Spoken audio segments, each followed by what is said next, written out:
Jika Bapak terpilih sebagai Presiden ke-8, apakah Bapak tetap dengan prinsip tuanku ya rakyat, gubernur hanya mandat, dan tidak menjadi boneka Megawati?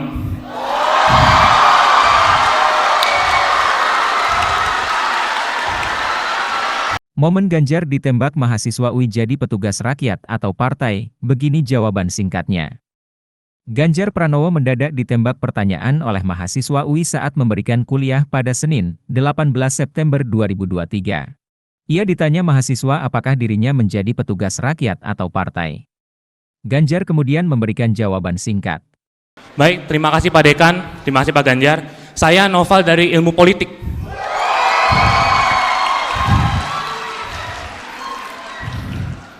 Pada tanggal 21 April, Bapak dicapreskan oleh PDIP oleh Megawati Soekarno Putri.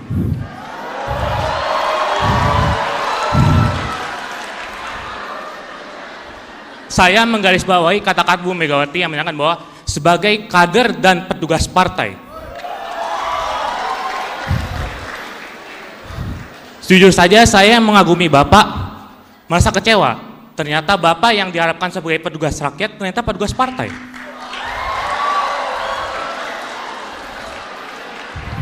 Pertanyaan saya, jika Bapak terpilih sebagai Presiden ke-8, apakah Bapak tetap dengan prinsip tuanku ya rakyat, gubernur hanya mandat, dan tidak menjadi boneka Megawati?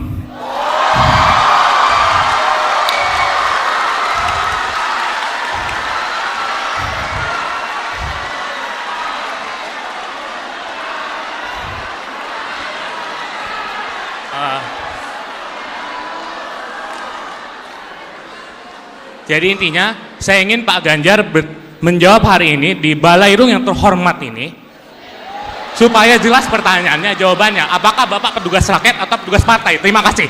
Bentar, sabar. Bentar. Saya nggak terlalu dengar yang terakhir tadi apa? Apakah Bapak apa? Coba yang lain tenang dulu.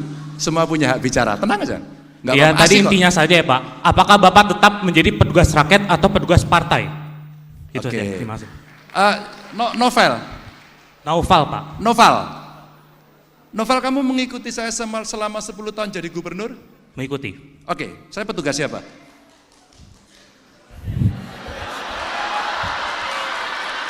Finish. Ada banyak ketakutan seperti Stella. Saya coba melihat-lihat Stella. Generasi milenial kita itu menghadapi situasi yang tidak mudah. Dia double burden karena dia mulai usia 30-an ya berarti ya sekarang. 30-an. Dia memikirkan diri sendiri tapi memikirkan orang tuanya. Generasi yang lebih muda itu ternyata dia berada dalam ketakutan masa depan. Tekanan mental tadi luar biasa, pilihan hidup menakutkan karena dia mesti bersaing dengan teknologi. Ada beberapa yang kemudian maaf harus mengakhiri hidup.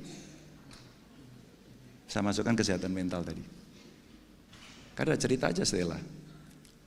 Ini saya mau cari yang mungkin membantu menjawab. Pak Ganjar, saya direktur rumah sakit anak buah saya nih. Tapi rumah sakit jiwa Pak, nggak ada pendapatan Pak. Boleh nggak Pak diganti rumah sakit umum? Awalnya saya mau. Tapi apa yang terjadi? Saya ditelepon oleh teman dokter ahli jiwa ngomong, Mas Ganjar jangan. Tidak terlalu banyak orang yang mau investasi atau menyediakan fasilitas untuk itu.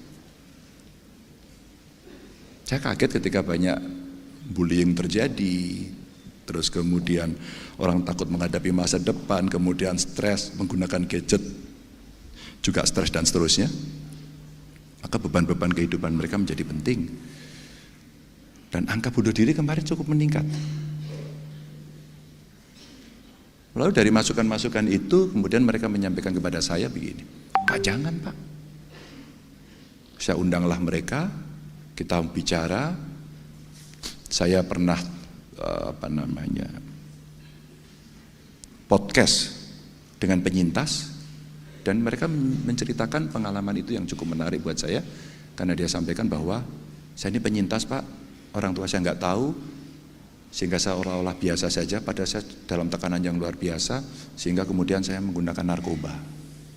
Dan hari ini dia membuat platform yang diikuti oleh banyak orang, dan yang luar biasa adalah bisa mengurangi beban-beban kehidupan menghadapi situasi yang makin rumit ini. Dari situlah kemudian kami juga mencoba mendorong dan berkomunikasi dengan generasi muda.